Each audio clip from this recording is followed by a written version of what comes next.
수업은 제대로 하고 있는가? 학교 생활은 제대로 하는가? 궁금하기도 하지만 그건 본인들이 가장 잘 알겠죠. 예배도 마찬가지입니다. 그래서 우리 교단도 이 코로나로 인해서 어쨌든 흐트러진 예배를 새롭게 세우겠다고 하는, 그래서 영적 예배자로 바로 서기를 소망하면서 우리 교단이 나아가고 있습니다. 저도 목사지만은 진정한 예배자로 살고 있는가? 하나님은 나의 예배를 받으시고 계시는가? 이런 질문을 왕왕합니다. 왜 이런 질문을 하지 않을 수가 없느냐 하면 창세기 4장에 보면 잘 아시는 대로 가인과 아벨의 예배 이야기가 기록되어 있습니다. 거기에 벌써 받으시는 예배와 하나님이 받지 않으시는 예배가 있음을 우리에게 가르쳐주고, 인류 역사의 최초의 살인사건이 형제간에서 일어났고 예배 때문에 발생했다는 사실도 우리가 깊이 생각하셔야 됩니다. 최초의 살인사건.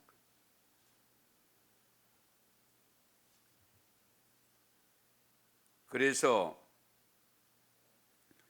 설교자로 유명한 토마스 롱이라는 목사님이 계시는데요, 예배에 대한 내용의 글을 쓴 것 가운데 정말 우리가 새겨야 될 내용이 있어서 소개하겠습니다.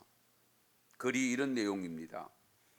우리는 인생의 길가에서 불꽃이 일어나는 떨기나무와 갑자기 맞닥뜨리고 거기서 우리에게 신비롭게 나타나시는 하나님을 만나게 됩니다. 이러한 놀라운 하나님의 임재의 현실 속에서 우리는 경외의 찬양과 경배를 드리지 않을 수 없습니다. 찬양 가운데서 우리는 자신이 이 놀라운 현실을 찬양해야 할 존재임을 깨달으며 무릎 꿇고 죄를 회개해야 함을 느낍니다. 우리가 죄를 고백할 때 위대하고 놀라우신 하나님께서는 용서의 숯불로 우리의 입술을 만지시고 관계를 회복시켜 주십니다. 그리고 나서 하나님께서는 성경을 통해 새로운 말씀을 주시며 우리로 하여금 듣게 하십니다. 이에 우리는 각양은사와 제물을 하나님께 드립니다. 우리의 신앙을 신앙 고백의 형태로 올려드리고 감사를 노래의 형태로 올려드립니다. 우리는 11조와 예물과 재능과 은사들을 제물의 형태로 하나님께 드립니다. 하나님께서는 우리가 드린 제물을 받으십니다. 그러나 사실 우리의 제물이 필요치 않으신 하나님께서는 작은 떡덩이들과 생선들로 잔치상을 차리고 축사하신 후에 우리를 초대하십니다. 우리는 이 잔치상에 모여 하나님과 함께 감사의 잔치를 벌입니다. 감사의 잔치를 가진 후에 하나님께서는 우리를 축복해 주시고 우리는 하나님의 백성으로 이 세상으로 나아가게 됩니다. 이런 글을 썼습니다. 그래서 유명한 신학자 여러분 칼바르트라고 하는 분은 이런 주장을 했습니다. 그리스도인이 하나님께 경배하는 것은 인간 생활에서 일어날 수 있는 가장 중대하고 가장 시급하며 가장 영광스러운 행위다라고 했습니다. 하나님께 경배하는 것, 인간 생활에서 일어날 수 있는 가장 중대하고 시급하고 영광스러운 것이다. 예배학자이면서 우리에게 가까이 다가와 있는, 여러분은 잘 모르시겠습니다마는 마르바던이라고 하는 분이 이런 말씀을 주장했습니다. 진정한 예배란 하나님을 높이는 단 하나의 목적을 위해 하나님의 무한한 광위에 완전히 잠기는 것이다. 그렇지 못한 예배는 우상일 뿐이다. 그러니까 진정한 예배가 뭐냐? 오로지 하나님을 높이는 것이다. 그 외에 다른 거 없다. 그래서 다윗을 통해 주신 말씀 시편 29편 1절에서 2절에 이런 말씀이 있습니다.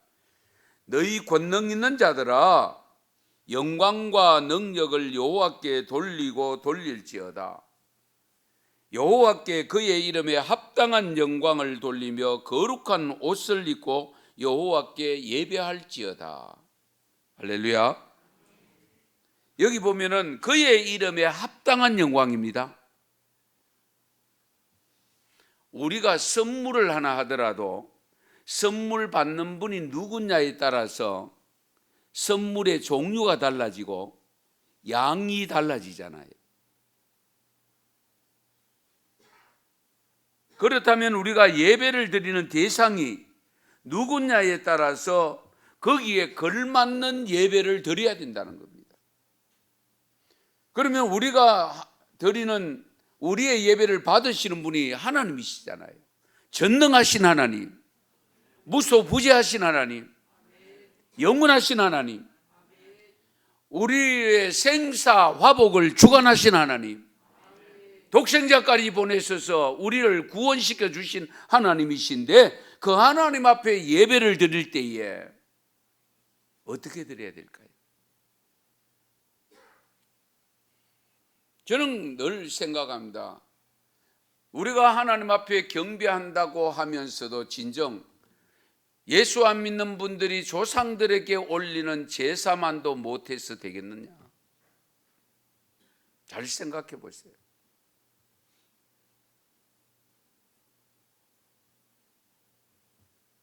옛날에 예수 믿지 않는 분들 많을 때에 제사가 뭐 한 달에 한 번 있는 정도의 제사를 드리는 5대 제사를 드리면 10번이잖아요. 그런 친구 집들, 동료 집들을 보면서 살 때에 그 제사 드리는 분들 보통 정성이 아닙니다. 제사 음식 아무거나 가지고 합니까? 특별히 시장을 봅니다. 목욕을 합니다. 새 옷을 입습니다. 입던 옷 입지 않습니다.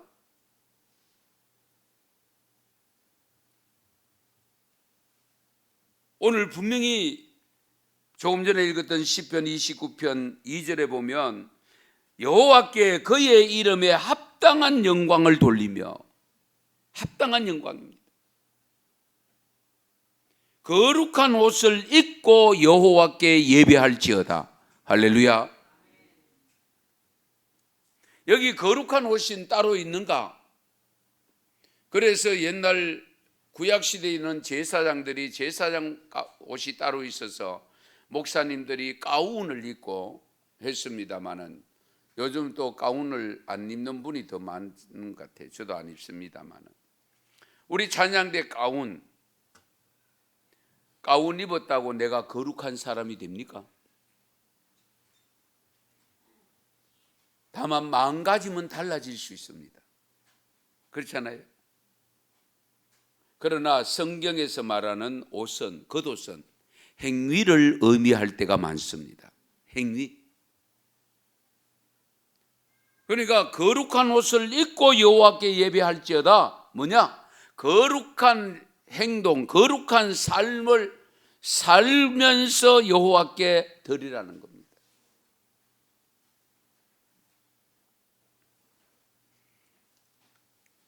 저는 목사로서 솔직히 말씀드리면 주일날 입는 옷은 따로 두고 입습니다. 신발도 주일날 신는 신발은 주일날만 신습니다. 그건 제 마음입니다. 예. 여러분에게 강요하고 싶진 않습니다. 왜냐하면 하나님이 어떻게 보시는가가 중요한데 제 생각이 다 맞다고 여기진 않지만은 그러나 제 마음가짐을 위해서. 예. 그보다 더 중요한 것이 뭘까요? 일상의 삶입니다. 일상의 삶. 예.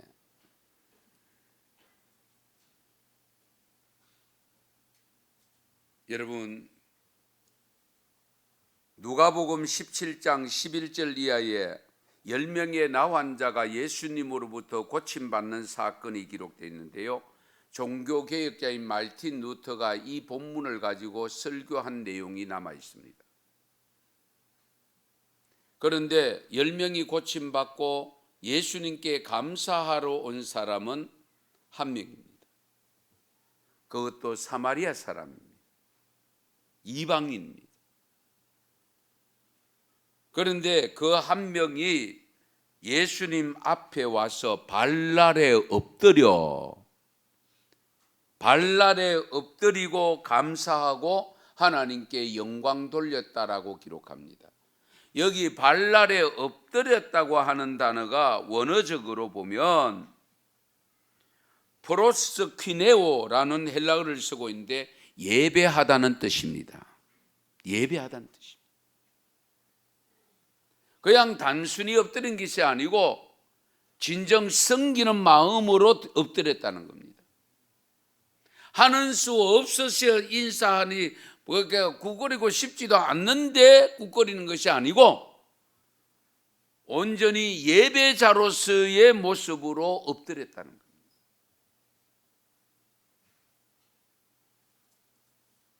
결국 사마리아 한 사람, 10사람 중에 한 사람만 주님께 예배를 드리러 왔다, 그 말씀입니다.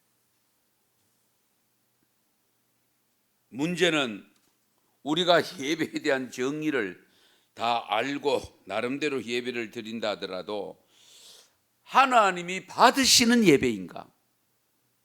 늘 그것이 관건이잖아요. 하나님이 받으시는 예배일까? 이 질문을 하면서 하나님이 받으시는 예배가 되도록 해야 되는데, 왜냐하면 하나님이 받으시는 예배가 있는가 하면 받지 않으시는 예배가 있기 때문에 그렇습니다. 가인의 예배는 받지 않으시고 아벨의 예배 받고, 예배 잘 드리고 아벨은 형으로부터 순교를 당합니다. 대충 드리고 죽지를 말아야지. 우리가 이런 생각을 할 수 있잖아요. 그러면 하나님이 받지 않으시는 예배, 헛된 예배는 어떤 예배일까? 우리가 알아야 되지 않겠습니까? 인천 주안장로교회 담임 목사님을 계시는 주성중 목사님이 계시는데요. 장신대 교수로 지내시다가 가신 목사님인데 그 예배학을 전공해서 그 예배에 대한 책을 썼는데 그 책 속에 헛된 예배를 5가지를 지적하고 있습니다. 잘 들어보세요. 첫째, 예수 그리스도를 통해 베푸신 구원의 은총에 대한 감격과 감사가 없는 예배는 헛된 예배다. 그리스도를 통해서 베푸신 구원의 은총에 대한 감격과 감사가 없는 예배는 헛된 예배다. 두 번째, 하나님께 무엇인가 얻기 위한 예배는 헛된 예배다. 이 굉장히 중요합니다. 우린 자꾸 예배 드리면 복 받을 생각하거나 이거 정말 건물입니다. 이미 받은 은혜를 감격해서 감사하는 마음으로 그분께 경배를 올려드리는 것이 예배인데 우린 자꾸 뭐부터 생각하죠? 제사보다 제밥에 신경 씁니다.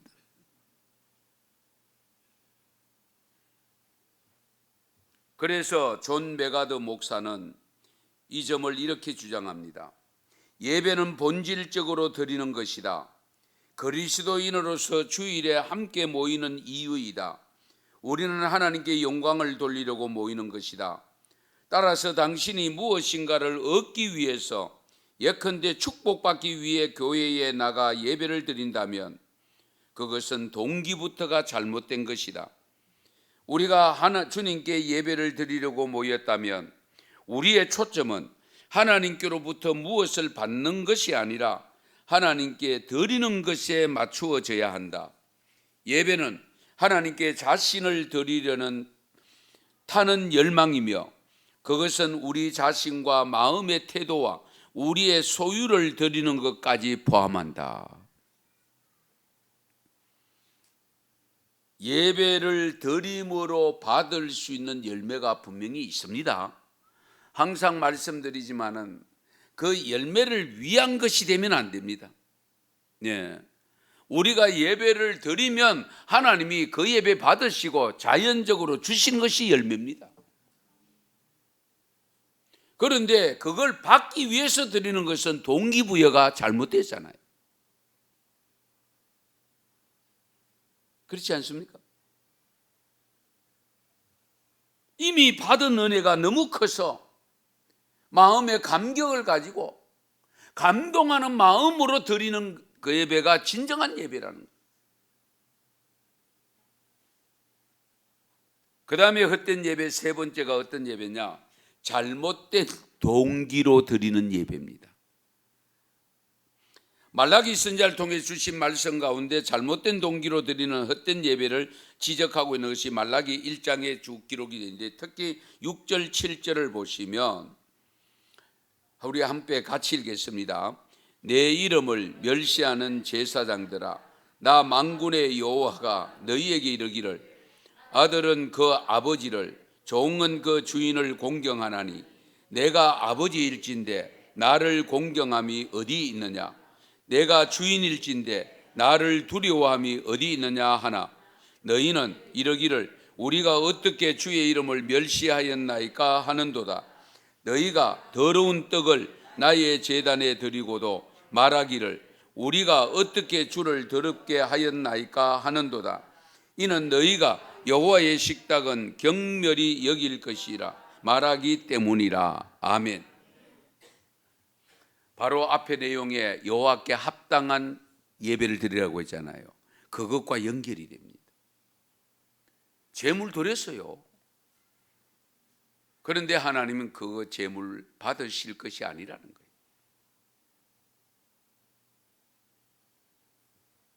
이런 점에서 우리가 깊이 헤아려야 됩니다. 몸만 예배당에 와가 있으면 예배가 되는 것으로 착각하면 안 됩니다. 아무쪼록 잘못된 동기로 드리는 예배 참석 안 하면 맞을 것 같고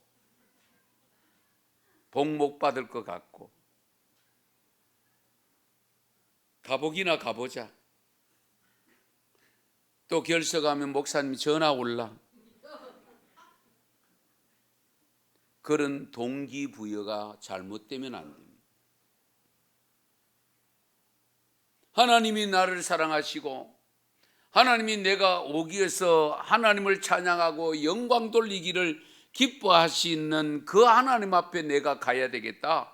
항상 이런 마음가짐을 가지고 오셔야 돼요. 네. 동기부여가 잘 돼요. 그 다음에 또 헛된 예배 네 번째가 어떤 예배냐?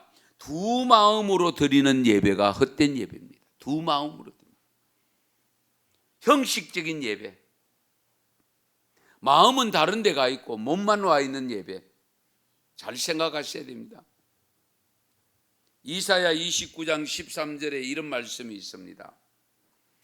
주께서 이르시되 이 백성이 입으로는 나를 가까이하며 입술로는 나를 공경하나 그들의 마음은 내게서 멀리 떠났나니 그들이 나를 경외함은 사람의 계명으로 가르침을 받았을 뿐이라. 이해되십니까? 입으로는 나를 가까이하고 입술로는 나를 공경하는데 마음은 내게서 멀다. 예레미야 3장 10절에도 이런 말씀이 있습니다. 이 모든 일이 있어도 그의 반역한 자매 유다가 진심으로 내게 돌아오지 아니하고 거짓으로 할 뿐이니라. 여호와의 말씀이니라. 우리가 가끔 그런 경우 있잖아요. 마음 따로 몸 따로. 예. 이사야 1장 11절 12절 말씀 또 있습니다. 같이 읽겠습니다. 여호와께서 말씀하시되 너희의 무수한 재물이 내게 무엇이 유익하뇨?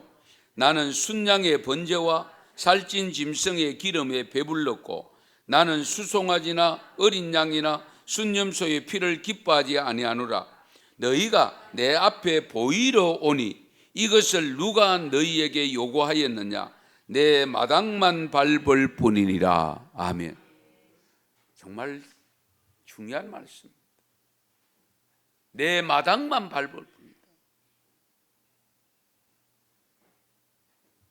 마음이 중요하다는 겁니다. 마음이 먼저 가야 됩니다. 마음. 예.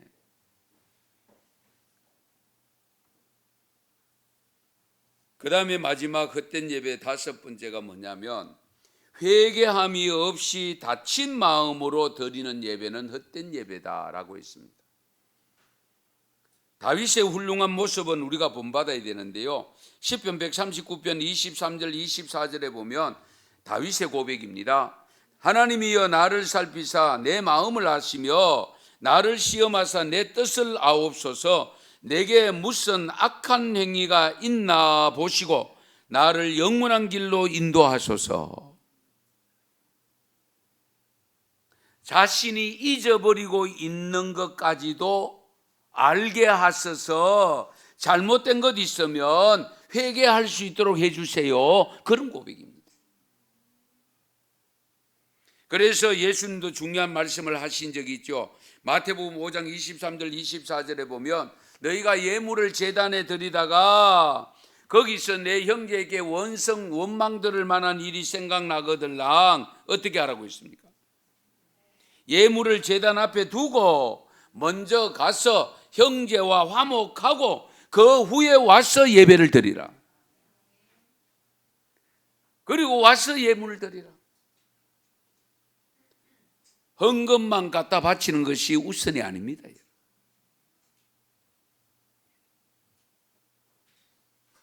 그러므로 우리는 예배드리기 위해서 오실 때에 우리에게 오셔서 가장 먼저 해야 될 것이 뭐냐?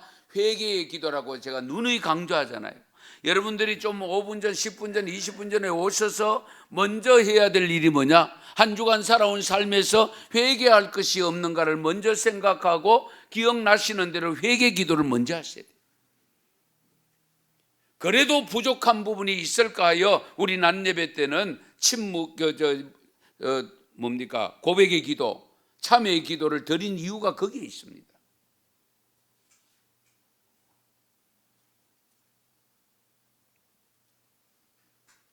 그러므로 우리가 이 예배에 준비된 예배자로 서는 것이 무엇보다 중요합니다. 허겁지겁이 아니고요. 진정으로 예배에 준비된 자로 와서 예배를 드려야 진정 하나님이 받으시는 예배가 될 줄 믿습니다. 그래서 하나님은 지금도 참된 예배자를 찾고 계십니다. 요한복음 4장 23절 너무 잘하는 말씀이죠. 같이 읽겠습니다. 아버지께 참되게 예배하는 자들은 영과 진리로 예배할 때가 오나니 곧 이때라. 아버지께서는 자기에게 이렇게 예배하는 자들을 찾으시느니라. 하나님은 영이시니 예배하는 자가 영과 진리로 예배할지니라. 아멘. 우리의 몸의 구성이 어떻게 되어 있습니까? 육과 영과 혼이죠. 예. 그러니까 영과 혼과 육으로 세 부분으로 언급하고 있습니다. 성경에.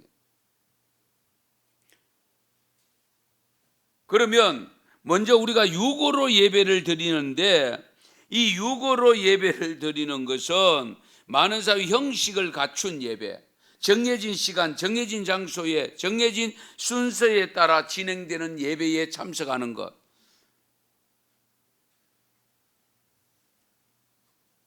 유고로 드리는 예배입니다. 예배 순서 하나하나가 예배의 행위입니다. 그 순서 하나를 우리가 예배라고 부르지는 않죠. 전체가 어우러진 것을 예배라고 합니다. 그래서 우리가 자칫 형식이 본질을 대신하면 안 됩니다. 형식이 본질을 대신하면 안 됩니다. 예배의 순서가 예배 행위일 수는 있지만은 그것이 예배는 분명히 아닙니다. 습관에 따라 성전에 나와 몸만 앉아 있다면 그것은 하나님이 기뻐 받으실 예배가 되기 어렵습니다. 그래서 우리는 관습에 의한 예배 행위, 예배 그 자체를 혼동해서는 안 됩니다. 그리고 혼으로 드리는 예배, 여러분, 혼은요 감정이 위치하는 자리입니다. 그래서 예배를 드릴 때 은혜를 받고 눈물을 흘리며 두 손 들고 기도하는 경우도 있습니다. 그러나 그것까지 영어로 예배를 드리는 것이 맞느냐 안 맞느냐 하는 것은 하나님이 판단하실 일이죠. 왜?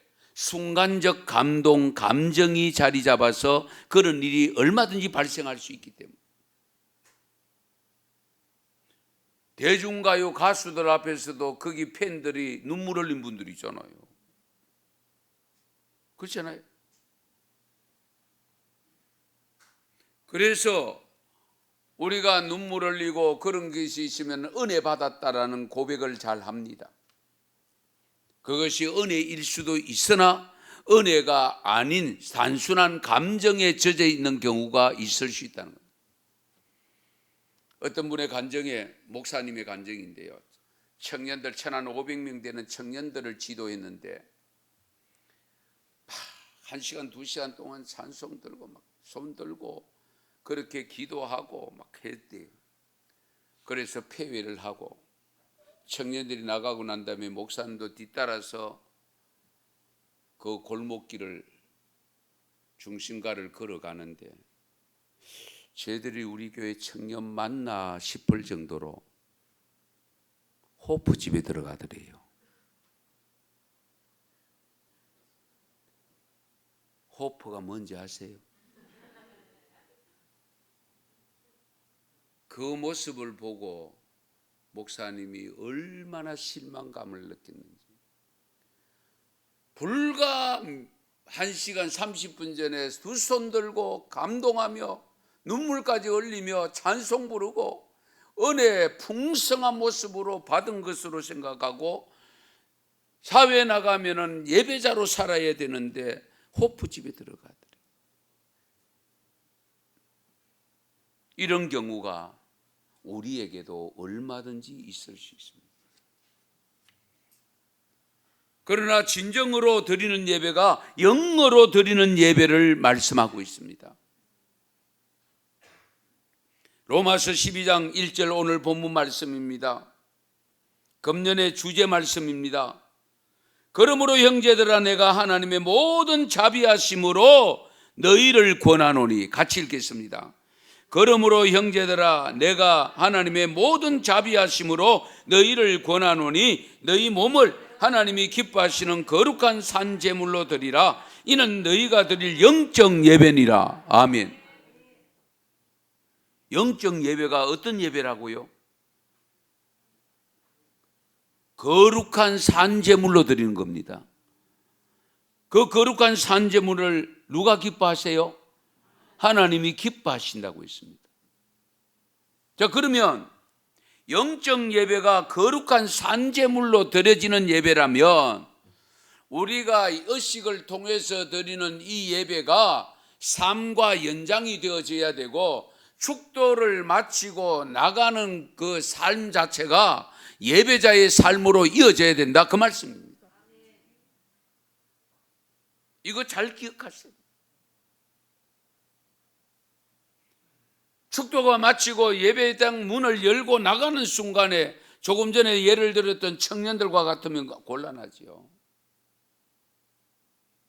하나님이 진정으로 기뻐하시는 예배는 거룩한 산제물로 드리라. 성결하고 거룩한 모습의 삶으로 드려라, 그 말씀입니다. 그게 영적 예배.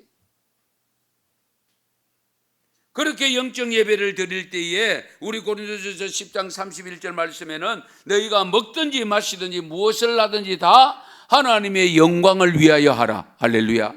먹든지 마시든지 무엇을 하든지 다 하나님의 영광을 위해서 하라. 그 속에 예배가 들어가는 겁니다. 예배를 통해서 영광을 돌려라, 그 말씀입니다. 성도 여러분, 아무쪼록 새해 벽두 진정한 영적 예배자로 하나님께 영광 돌리는 이 한 해의 삶, 그것을 밑거름으로 해서 주님 앞에 부름받는 순간까지 하나님 앞에 영광 돌리는 영적 예배자로 설 수 있기를 축원합니다. 축복합니다. 기도드리겠습니다.